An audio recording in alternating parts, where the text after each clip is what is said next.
I've got a fun one today. I've got a 1994 Nissan President I've got to do a couple things on. So I figured I'd give everyone a walkthrough of this thing and even take it on a drive here. I'm going to move inside pretty quick because it's about 0 out here today.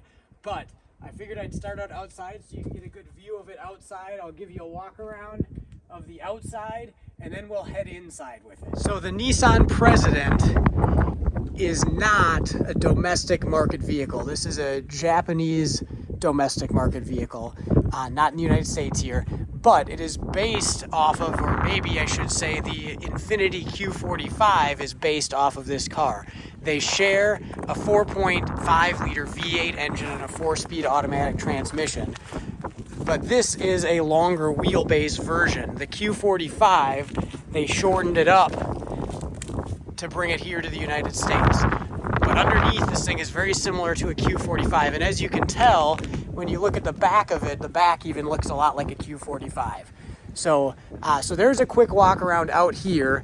Now we're gonna move it into the shed, and it's not gonna be as nice of an area, but it's gonna be a little bit warmer. So then I'll give you a look through of the interior as well as underneath the car. One of the things that I like about the Nissan President is that it is just a large luxury sedan. I've got a 2007 Lexus LS460, so obviously I appreciate that. So it's kind of fun to be looking at this thing that is quite a bit older, being a 94, and it's pretty amazing some of the features that this thing had in 1994. So I'm going to try and give you a walk around here.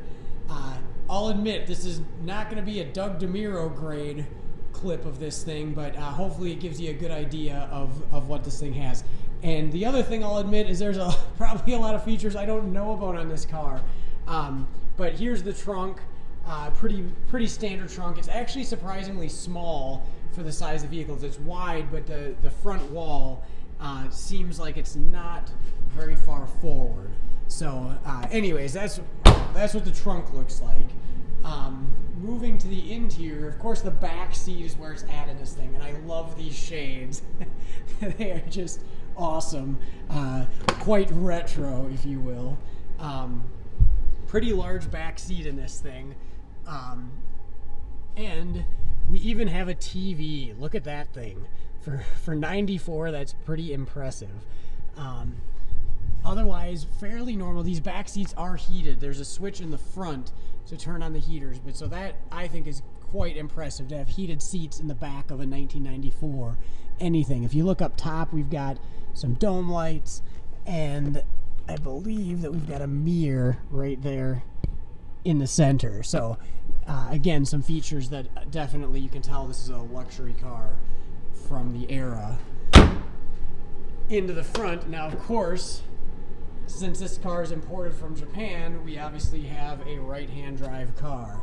So I've driven this car maybe 30-40 miles.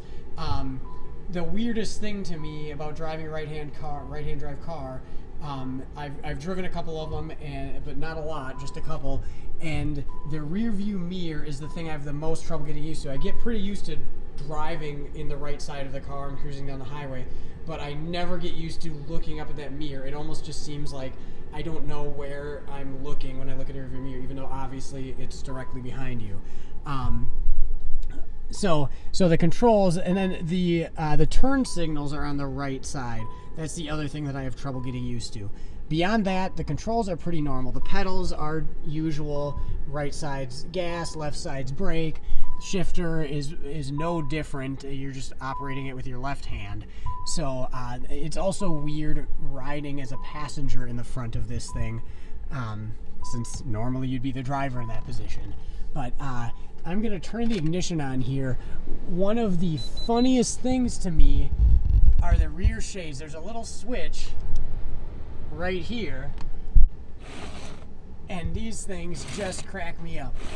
How speedy they are. You can see there's a couple spots, and this thing's been sitting outside, so it's probably just the cold, but these things just crack me up that they're just high speed open and close. So there's a weird mix of English and Japanese in here. You can see some of the switches have English, but then if you look at the dash, course, the gauge cluster, the speedometer in particular, is in kilometers, as well as the odometer, 98,615 kilometers, which would be about 60,000 miles. And if we zoom in, there's some English there, some somewhat familiar symbols. It looks particularly dirty with the glare that I'm getting. If we look over here at the radio, another weird mix of things where you can see we've got AM, FM, but you can't read the button itself. A, B, C, D, E, F for the buttons. There's some more English, but just a mix of a couple different languages that we got going on here. We've got the seat adjustments on the door here. We're gonna take a look underneath this Nissan President now.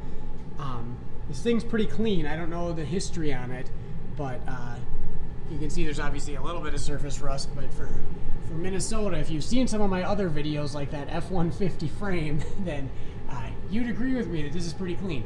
So this is a rear-wheel drive car with independent rear suspension, independent suspension all the way around, but specifically rear-wheel drive.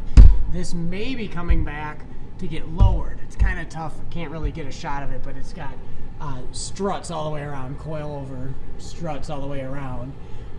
You can see it's got the dual exhaust front to back. Well, I shouldn't say front to back. It is dual, and then it enters into a single muffler with twin tailpipes there. But yeah, this thing's pretty clean, and probably looks a lot like a Q45 under here. In the front, there again, not a whole lot to see here, but yeah, it's in really nice shape, and especially considering the age, being a 94, this thing's been around for a while, and yeah, so that's what the underside of a Nissan President looks like.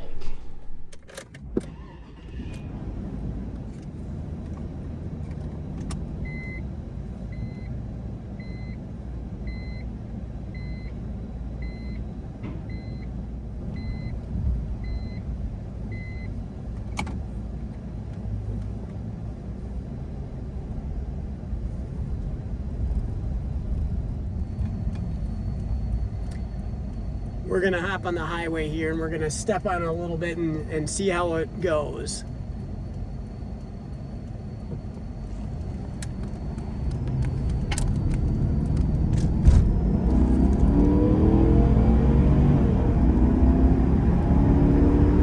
There's 100 kilometers, there's 120 kilometers per hour, so not bad, but also not incredibly impressive, but a pretty good package for 1994.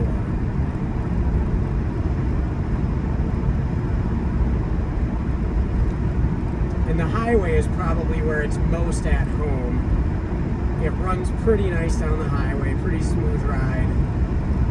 And the back seat is large, so the back seat is really where you want to be in this car.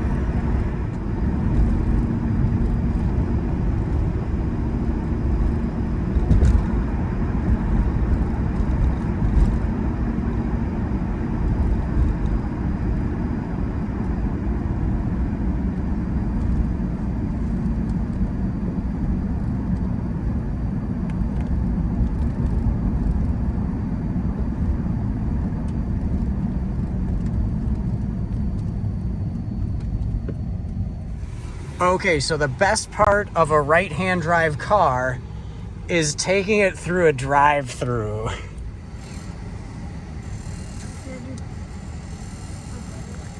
Do you see a 20 in there? Yes, Okay.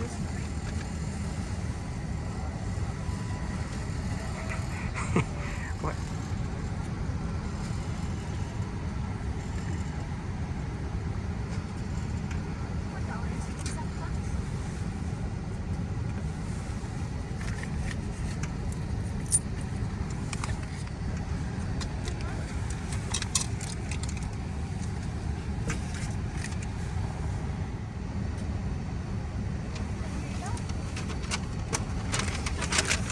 Thank you. So, Bennett, what do you think? Was that a fun experience going through the drive-thru? Yeah. All right.